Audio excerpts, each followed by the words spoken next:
Hello friends, welcome back to my channel মিষ্টি glam. আমি চন্দ্রিমা আজ হাজির হয়েছি দুর্দান্ত স্বাদের চিকেনের একটা রেসিপি নিয়ে। আশা রাখছি আপনাদের এই রেসিপিটা ভীষণ ভালো লাগবে। আজ আমি ঝাল ঝাল চিকেন কষা রেসিপি আপনাদের সামনে তুলে ধরতে চলেছি। ভিডিও ভালো লাগলে লাইক, শেয়ার আর কমেন্ট করতে ভুলবেন না। আর অবশ্যই আমার চ্যানেলটি সাবস্ক্রাইব করে আমার পাশে থাকবেন। আসুন দেখে নেওয়া যাক আমার আজকে এই চিকেন কষা রেসিপি। চিকেনের এই রেসিপিটা বানাবার জন্য এখানে আমি 600 গ্রাম উইথ বোন চিকেন নিয়ে নিয়েছি। চিকেনের পিসগুলো খুব ভালোভাবে ধুয়ে পরিষ্কার করে নেবার পর সামান্য কিছু বেসিক মশলা দিয়ে চিকেনটাকে ম্যারিনেট করে রাখবো। তার জন্য প্রথমে আমি দিয়ে দিচ্ছি লঙ্কার গুঁড়ো। এখানে আমি প্রায় হাফ টিস্পুনের মতো লঙ্কার গুঁড়ো দিয়ে দিলাম। দিচ্ছি হাফ টিস্পুনের কম হলুদের গুঁড়ো। এবার পরিমাণ মতো নুন দিয়ে দেবো। এবার দিয়ে দিচ্ছি 1 টেবিল স্পুন ঘি। ব্যাস, এই সামান্য কিছু উপকরণ দিয়ে প্রথমে চিকেনটাকে ভালোভাবে মাখিয়ে নেব।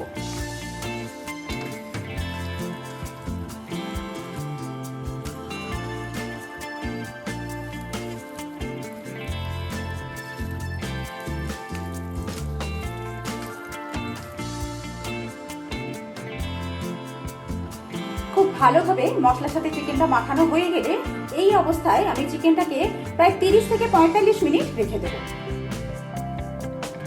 রান্নাটা করার জন্য আমি কড়ার মধ্যে এবার সর্ষের তেল দিয়ে দিলাম।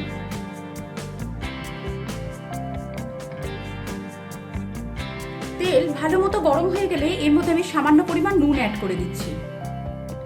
এবার দিচ্ছি সামান্য পরিমাণ হলুদ।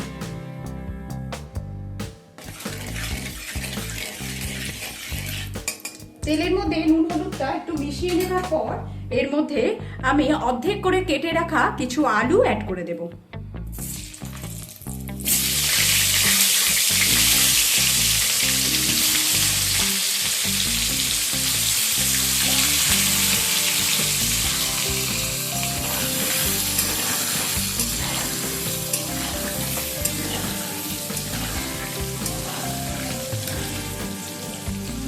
এবার আলুটাকে আমি চাপা দিয়ে ভেজে নেবো, যাতে ভাজার সাথে সাথে আলুটা একটু সফটও হয়ে যায়। আলুটা ভাজা হতে হতে একটা মশলা তৈরি করে নেব। এখানে আমি নিয়েছি একটা দারচিনি স্টিক, হাফ জয়িত্রী ফুল, 3টে ছোট এলাচ আর 4টে লবঙ্গ। এগুলোকে আমি হামালদিস্তায় একটু আধ ভাঙা করে নেব।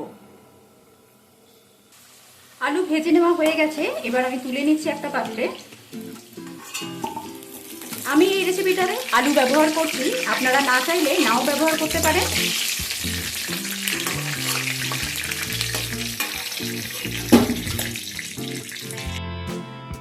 এবার এর মধ্যে আমি যে আধথেত করে রাখা মশলাটা তৈরি করলাম, এই মশলাটাই তেলের মধ্যে দিয়ে দিচ্ছি। মশলাটা তেলে দেবার পরে এর মধ্যে আমি দিচ্ছি একদম ফাইন চপ করে কেটে রাখা 3টে মিডিয়াম সাইজের পেঁয়াজ।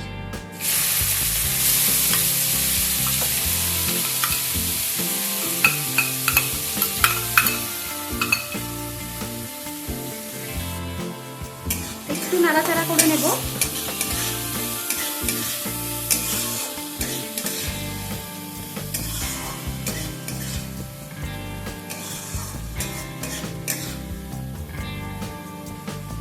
এই সময় আমি এর মধ্যে 1 টিস্পুন ঘি অ্যাড করে দিচ্ছি। ঘিটা দুবারে ব্যবহার করলাম, একবার ম্যারিনেশনের সময় আর একবার এই পেঁয়াজ ভাজার সময়। পেঁয়াজটাকে লাইট ব্রাউন করে ভেজে নেব।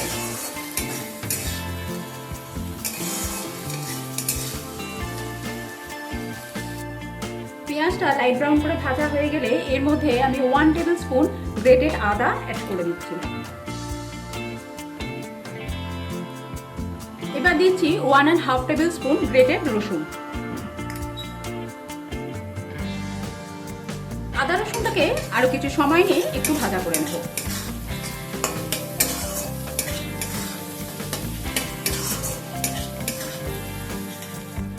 আদা রসুনটা ভেজে নেওয়া হয়ে গেলে এর মধ্যে একটা মিডিয়াম সাইজে টমেটো কুচি অ্যাড করে দিচ্ছি।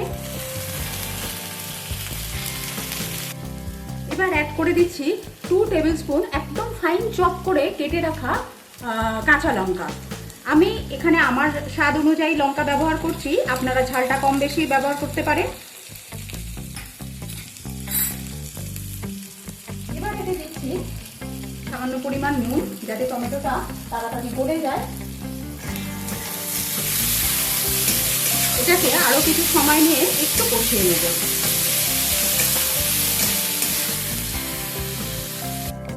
টমেটোটা যখন এরকম গলে গলে যাবে তখন এর মধ্যে কিছু বেসিক মশলা ব্যবহার করব। এর মধ্যে দিয়ে দিচ্ছি 1.5 টিস্পুন ধনে গুঁড়ো, 1/2 টিস্পুন জিরে গুঁড়ো অ্যাড করে দিলাম, দিচ্ছি হলুদ, 1.5 টিস্পুন দিচ্ছি কাশ্মীরি রেড চিলি পাউডার। সামান্য পরিমাণ জল অ্যাড করে মশলাটাকে কষিয়ে নেব।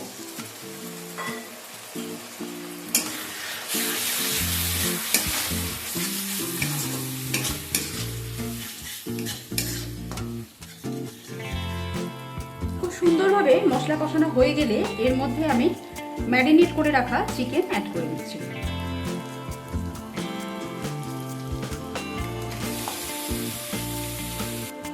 ম্যারিনেশনের জায়গাটা ধুয়ে সামান্য পরিমাণ জল অ্যাড করে দিলাম। এবার মিডিয়াম ফ্লেমে মাংসটাকে 10 মিনিটের মতো সময় নিয়ে আমি কষিয়ে নেব। প্রায় 10 থেকে 12 মিনিট সময় নিয়ে মাংসটাকে ভালোভাবে কষিয়ে নেব।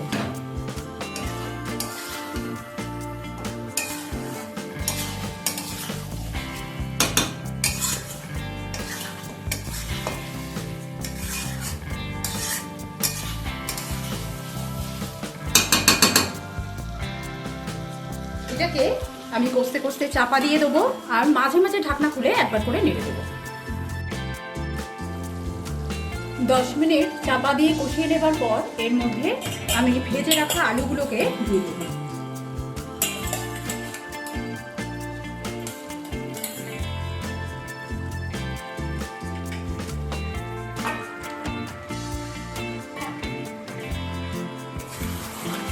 একবার মিশিয়ে নিলাম।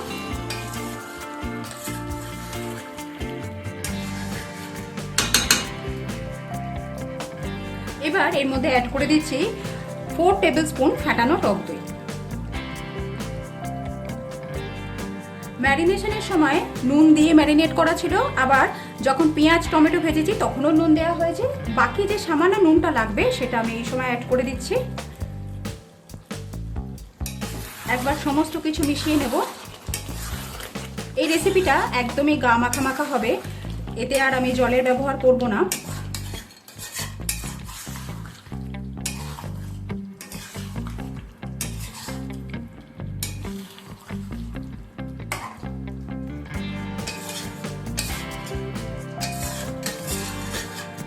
এবার আবারও লো টু মিডিয়াম ফ্লেমে এটাকে চাপা দিয়ে আরও প্রায় 8 থেকে 10 মিনিট এইভাবে রান্না করে নেব। আরও 10 মিনিট চাপা দিয়ে এটাকে রান্না করার পর মাংস এবং আলু দুটোই ভালোভাবে সেদ্ধ হয়ে গেছে। এবার আমি নামাবার আগে এতে অ্যাড করে দিচ্ছি 1/2 টিস্পুন গরম মশলা, সেই সাথে বেশ অনেকটা পরিমাণ ধনেপাতা কুচি। গ্যাসের ফ্লেমটাকে অফ করে দিলাম। একবার সমস্ত কিছু ভালোভাবে মিশিয়ে নেব, যেহেতু গরম মশলা দিয়েছি।